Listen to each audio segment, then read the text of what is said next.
Hi అండి, welcome to my channel cooking tasty recipe ఛానల్కి స్వాగతం అండి. నేను ఈరోజు మంచిగా evening snacks onion and potato masala pakodi చేసి చూపిస్తున్నాను. వీడియోని చివరి వరకు స్కిప్ చేయకుండా చూడండి. ఎంతో టేస్ట్గాను చాలా బాగుంటుంది. మసాలా పకోడీ కోసం 1/2 kg ఆనియన్స్ అనేవి ఈ విధంగా కట్ చేసి పెట్టుకోవాలండి.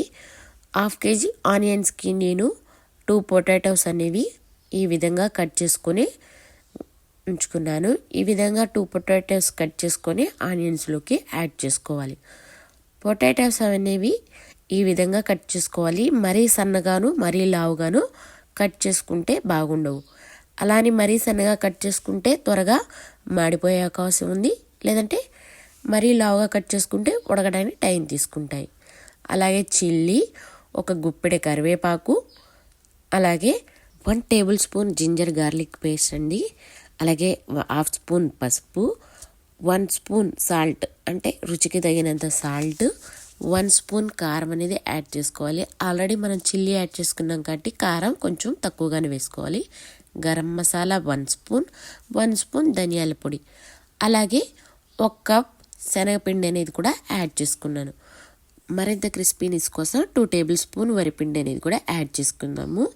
ఇలా ఈ విధంగా అంతా మసాలాలు, అలాగే కారం, ఉప్పు, అల్లం వెల్లిపాయ పేస్టు పట్టేలాగా ఉల్లిపాయల్లోకి ప్రెస్ చేస్తూ ఈ విధంగా కలుపుకోవాలండి. ముందుగానే వాటర్ అనేవి యాడ్ చేసుకోకుండా ఆనియన్స్లో వాటర్ అనేవి సరిపోతాయి మ్యాక్సిమము. ఈ విధంగా గట్టిగా ప్రెస్ చేస్తూ ఈ విధంగా కలుపుకోవాలి. ఆనియన్స్, పొటాటోస్ అన్నిటికీ ఈ విధంగా మసాలా పట్టించుకున్న తర్వాత మరి కొంచెం అంటే టీ గ్లాస్లో సగం వాటర్ అనేవి యాడ్ చేసుకుంటూ ఈ విధంగా కలుపుకోవాలి. ఒక్కసారిగా వాటర్ పోసుకోవడం వల్ల పిండి అనేది లూజ్ అయిపోతుంది. అలాగే ఆనియన్స్కి అండ్ పొటాటోకి మనకి మసాలా అనేది పట్టదనమాట. అందుకే వాటర్ అనేవి కొంచెం కొంచెం యాడ్ చేసుకుంటూ ఈ విధంగా ప్రెస్ చేస్తూ అన్నిటినీ కలుపుకోవాలి. ఒకసారిగా ఉప్పు సరిపోయిందో లేదో ఈ స్టేజ్లో ఉన్నప్పుడు టెస్ట్ చేసుకొని కొంచెం ఉప్పు అనేది, కారం అనేది యాడ్ చేసుకోవాలి. ఈ విధంగా కలుపుకున్న తర్వాత ఒక 5 minutes వరకు ఇలా ప్రెస్ చేయడం వల్ల ఆనియన్స్లో ఉన్న వాటర్ అనేవి మసాలాకి బాగా పడుతుంది.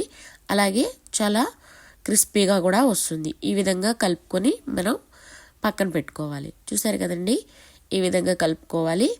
అలాగే ఒక స్టవ్ మీద డీప్ ఫ్రై సరిపడా ఆయిల్ అనేది పెట్టుకోవాలన్నమాట.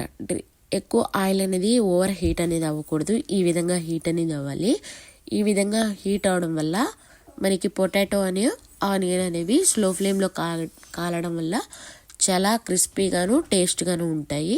అలాగే ఎక్కువ హీట్ పెట్టి మనం పకోడీని కాల్చడం వల్ల కలర్ అనేది చేంజ్ అవుతుంది, కానీ పకోడీ అంత క్రిస్పీగాను టేస్టీగా రాదండి. ఈ వీడియోలో చూపించిన విధంగా పకోడీలు అనేవి స్లో ఫ్లేమ్లో పెట్టుకొని పకోడీలు అనేవి వేసుకోవాలి. ఈ విధంగా అన్ని పకోడీలు అనేవి వేసుకున్న తర్వాత మీడియం టు హై ఫ్లేమ్లో పెట్టుకొని పకోడీలన్నింటినీ కాల్చుకోవాలన్నమాట. ఈ విధంగా పకోడీలన్నీ వేసుకున్న తర్వాత మసాలా పొటాటో ఆనియన్ పకోడీ చాలా టేస్ట్గాను చాలా బాగుంటుంది. ఒక్కసారి తింటే మళ్ళీ మళ్ళీ తినాలనిపిస్తుందండి. ఈ విధంగా పకోడీలు అనేవి స్లో ఫ్లేమ్లో కాలటం వల్ల చాలా కలర్ఫుల్గాను అలాగే క్రిస్పీగాను చాలా టేస్టీగా కూడా ఉంటాయి.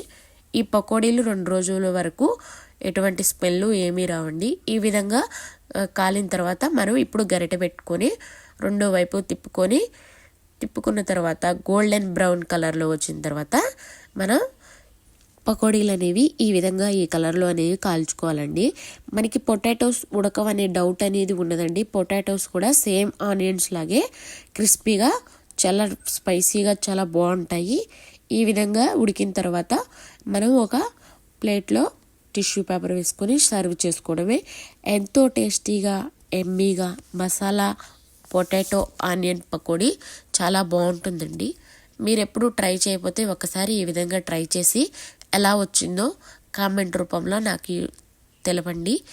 నా ఛానల్ నేమ్ వచ్చి కుకింగ్ టేస్టీ రెసిపీ ఛానల్ అండి. మీకు కానీ ఈ వీడియో నచ్చినట్టయితే తప్పకుండా లైక్ చేసి సబ్స్క్రైబ్ చేసుకుంటారని అనుకుంటున్నాను. ఇలా మనం కొంచెం కొంచెం పకోడీలు అనేవి ఈ విధంగా పకోడీలన్నీ మనం వేసుకోవడమేనండి.